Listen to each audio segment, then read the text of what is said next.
Sir नहीं हो रही रिकॉर्डिंग। अब ऑन हुई, चेक करो।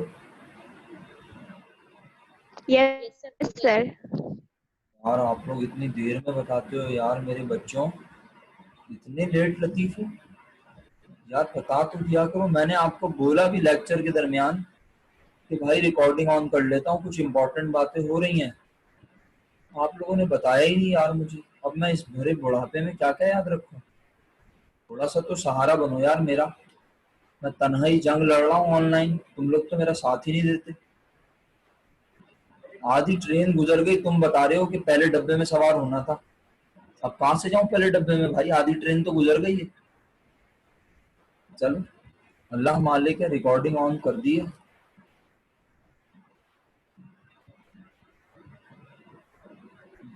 क्या बोलूं मैं, तुम्हें भी तो शौक ऐसे ऐसे हैं। नहीं भाई, ये शौक ही नहीं है हमें जो तुम लिख रहे हो ना। चलो बस अब रिकॉर्डिंग अभी स्टार्ट हुई है, क्योंकि इंतहाई माजरत के साथ हम तो समझ रहे थे रिकॉर्डिंग स्टार्ट हो गया। हालांकि यकीन करें, मैंने जिस तरह अभी रिकॉर्डिंग स्टार्ट की बिल्कुल ऐसे ही मैंने रिकॉर्डिंग स्टार्ट की थी। नहीं हुई कमबख्त, क्या करूं। बस अल्लाह ताला रहम फरमाए। जिन बच्चों को बाद में लेक्चर देख के समझना है वो मुझसे बाद में पूछना है। अब मैं पूरी बात तो आप याद करें, मैंने पूरा लेक्चर रिपीट किया था। यानी मैंने कहा था हम क्वेश्चन नंबर 2 डिस्कस कर रहे हैं और हम फॉर्मूला नंबर 1 के जवाब भी बताए। फिर मैंने कहा रिटर्न ऑन एसेट। तो उस वक्त क्यों रिपीट किया था ये, ताकि रिकॉर्डिंग में आ जाए। लेकिन रिकॉर्डिंग बदबख्त स्टार्ट ही नहीं हुई उस वक्त। चले, अब जो बच्चे बाद में देखेंगे लेक्चर को वो यहाँ बस ये नोट कर लें, return on asset, return on share holder equity का फॉर्मूला चेंज हो जाता है जब क्वेश्चन में एवरेज एसेट दिए हुए हों, जब एवरेज शेयर होल्डर इक्विटी दी हुई हो। तो फिर फॉर्मूला क्या होता है? Net profit divided by average asset, net profit divided by average shareholder equity. Sir कल जब आपने पढ़ाया था ना क्वेश्चन 1, आपने वहां पे ऐसे नहीं लिखवाया था। भाई वाह, जबरदस्त बात की है तुमने, महफिल लुट गई। और सर आपने जो फॉर्मेट दिया है ना सर हमें,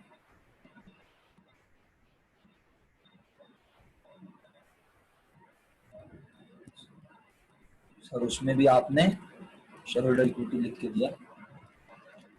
सर उसमें भी आपने टोटल एसेट्स लिख के दिया। अच्छा भाई, तो मैं कब बोल रहा हूँ मैंने लिख के नहीं दिया? मैंने तो कल पढ़ाया भी है और यही होते हैं आमतौर पर। लेकिन जब किसी क्वेश्चन में तुम्हें एवरेज एसेट दे दिए जाएं, एवरेज शेयर होल्डर इक्विटी, तो सर क्यों, आखिर ये क्यों होता है ऐसा? एवरेज क्यों लेते हैं? इसलिए लेते हैं कि नेट इनकम किसी एक दिन पे एसेट, एक दिन के एसेट पे कमाई हुई अमाउंट नहीं है। नेट इनकम किसी एक दिन की शेयर होल्डर इक्विटी पे कमाई हुई अमाउंट नहीं है। पूरे साल एसेट बढ़ते भी रहते हैं और कम भी होते रहते हैं, पूरे साल शेयर होल्डर इक्विटी बढ़ती भी रहती है और कम भी होती रहती है।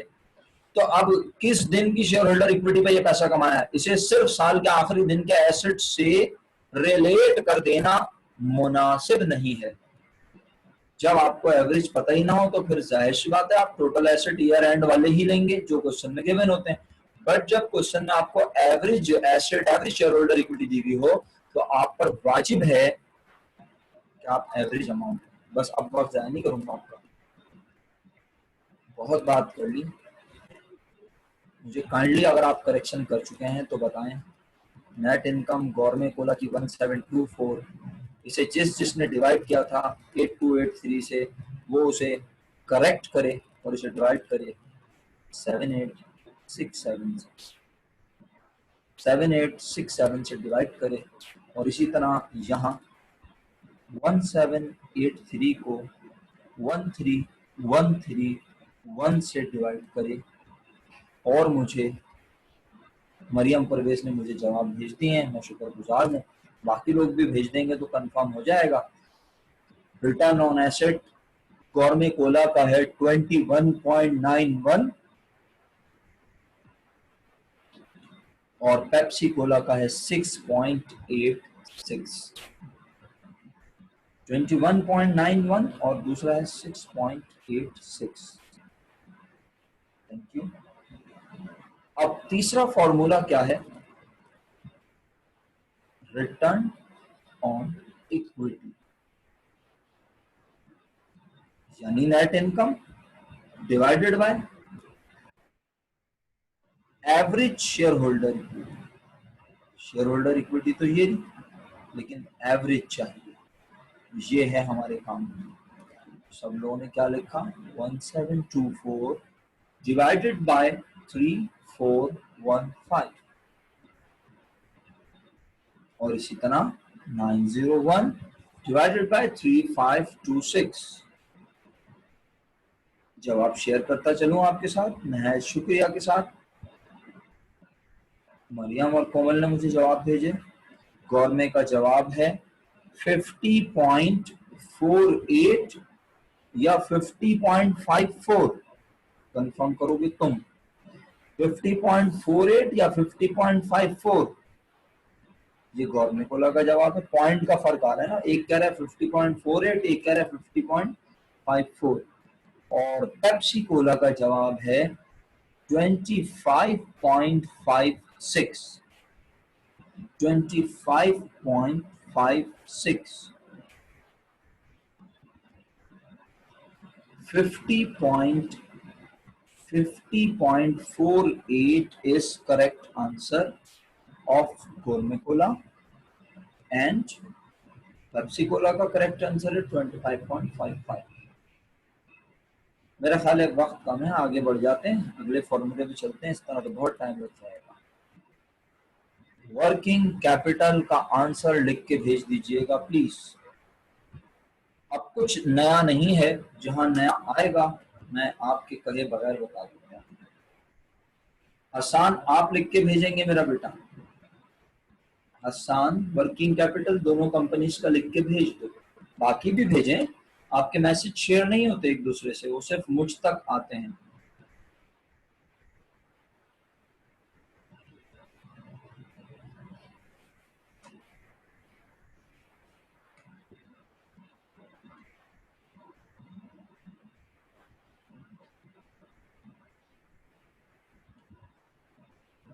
बेटा वर्किंग कैपिटल का एवरेज से कोई ताल्लुक नहीं है।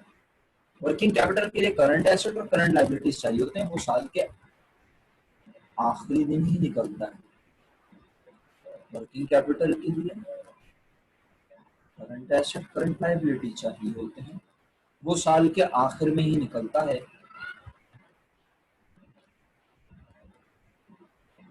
दोनों नेगेटिव आ रहे हैं,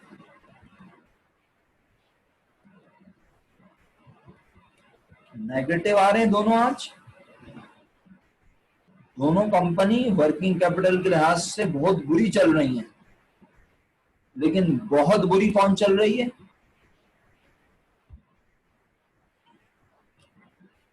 बहुत बुरी कौन चल रही है? Pepsi cola. Reason? Pepsi cola का जवाब है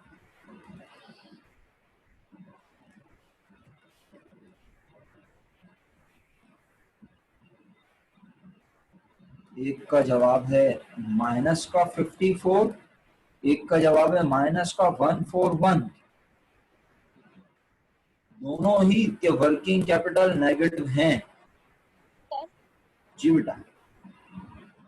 सर वर्किंग कैपिटल में भी करंट एसेट जो लेंगे वो एवरेज वाला लेंगे? बिल्कुल भी नहीं, क्योंकि वर्किंग कैपिटल तो निकलता ही साल के आखिरी दिन है। वर्किंग कैपिटल में करंट एसेट भी साल के आखिरी दिन के, करंट लायबिलिटीज भी साल के आखिरी दिन की, सही है। और नेट इनकम क्योंकि साल के आखिरी दिन की नहीं होती। क्यों मरियम? जो नेट इनकम होती है क्या वो साल के आखिरी दिन की होती है? वो पूरे साल की होती है। तो पूरे साल की इनकम को अगर हम सिर्फ साल के आखिरी दिन के एसेट से चेक करते हैं ना, तो वो इंसाफ नहीं है। तो इसलिए एवरेज एसेट जब दिए हुए हों तो एवरेज एसेट से डिवाइड करना है नेट इनकम को, एवरेज शेयर होल्डर इक्विटी से डिवाइड करना है नेट इनकम को। लेकिन मेरा बच्चा अभी इस वक्त जब वर्किंग कैपिटल की बात करें तो इस फॉर्मूले में दोनों चीजें किसी पर्टिकुलर टाइम पे होंगी।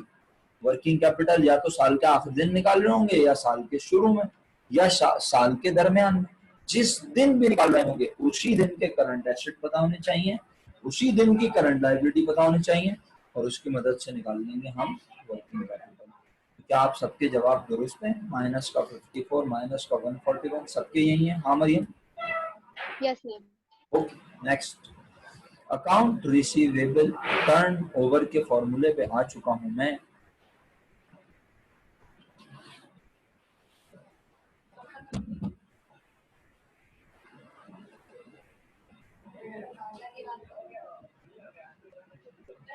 एक मिनट रुकिए।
नहीं नहीं, इट्स ओके मेरा बेटा, इसमें कोई प्रॉब्लम वाली बात नहीं है। सही है, आपने जवाब भेज दिया, अच्छा किया।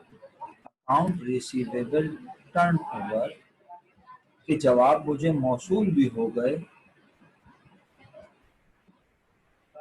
पहले तो ये बताओ कि भाई मरियम डेज चेक करो, मुझे डेज गलत लग रहा है बेटा आपने जो भेजा है।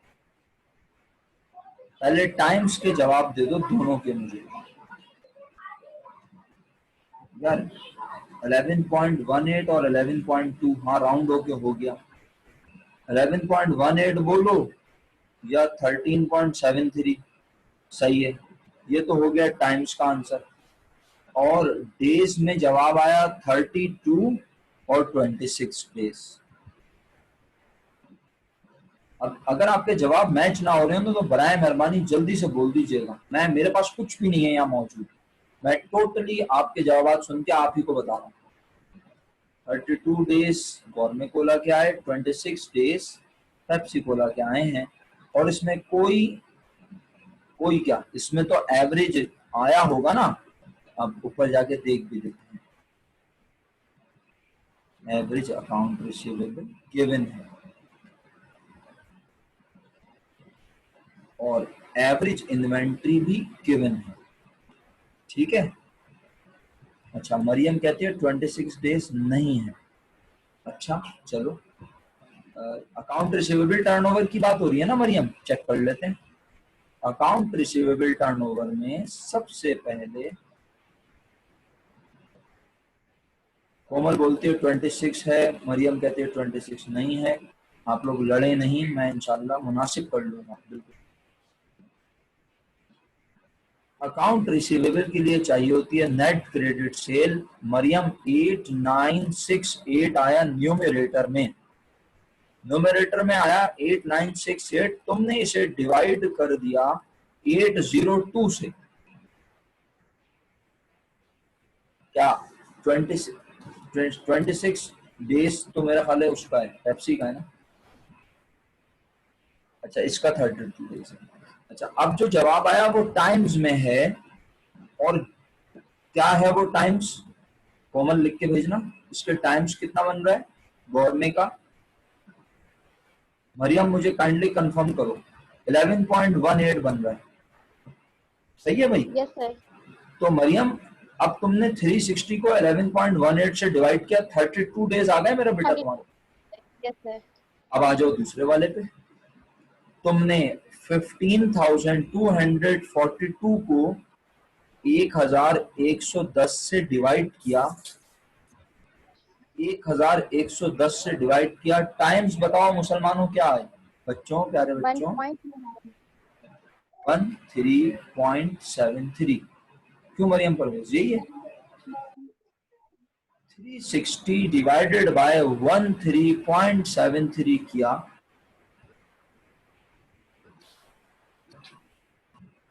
तो 26 डेज बना मेरा बच्चा। सही है, आगे बढ़े, इजाजत है आप लोगों की? Yes sir. ठीक है, नेक्स्ट फॉर्मूला है हमारे पास।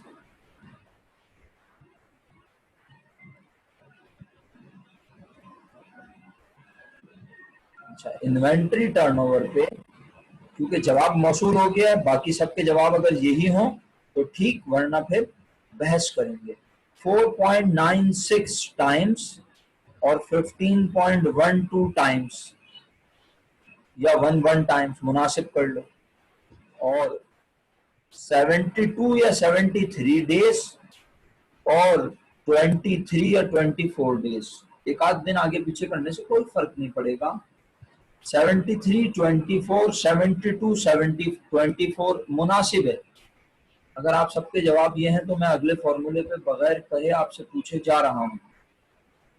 जिसके पास ये जवाब नहीं है वो अलल ऐलान चिरान करे तो मैं रुक जाऊंगा, वरना मेरा अगला फॉर्मूला है क्विक रेशो। क्विक रेशो के लिए मैं यहाँ आके देखता हूँ, क्विक एसेट्स दिए हुए हैं, करंट लायबिलिटीज दी हुई हैं, जवाब आ चुका है 0.54 एंड 0.75। एक का जवाब 0.54, एक का जवाब 0.75। वक्त जाया नहीं करते, मजीद आगे बढ़ता हूँ। बहुत शुक्रिया आपका। अगला फॉर्मूला हमारे पास मौजूद है डेट रेशो। डेट रेशो के लिए डेट का पता होना जरूरी है, और डेट नजर आ रहे हैं टोटल लायबिलिटीज की शक्ल में। जवाब मौसूल हो चुके हैं, जवाब मौसूल हो चुके हैं। 0.6 कॉर्नेकोला का, 0.7, अच्छा आप 0.6 मिनल ने राउंड कर दिया। रिफत कह रही है 0.57:1 और 0.74:1। मुझे कोई एतराज नहीं है। पॉइंट के बाद 2 डिजिट तक, 3 डिजिट तक आप जा रहे हैं तो बहुत अच्छा कर। तो 0.57 या 0.6 राउंड हो गया, बस क्या फर्क है। और 0.74 या 0.7 एक ही बात है। आप सबके जवाब दुरुस्त हैं। क्वेश्चन नंबर 2 कंप्लीट हुआ।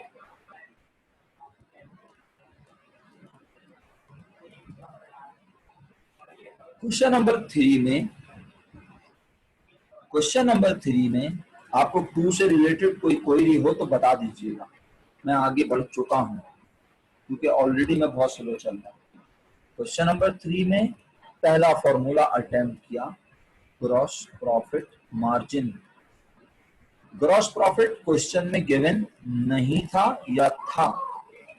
तो नहीं था।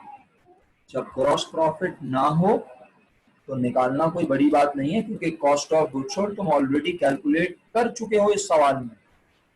24,000 ग्रॉस प्रॉफिट निकला है तुम सबके पास, तो बस 24,000 को डिवाइड कर दिया तुम सब ने।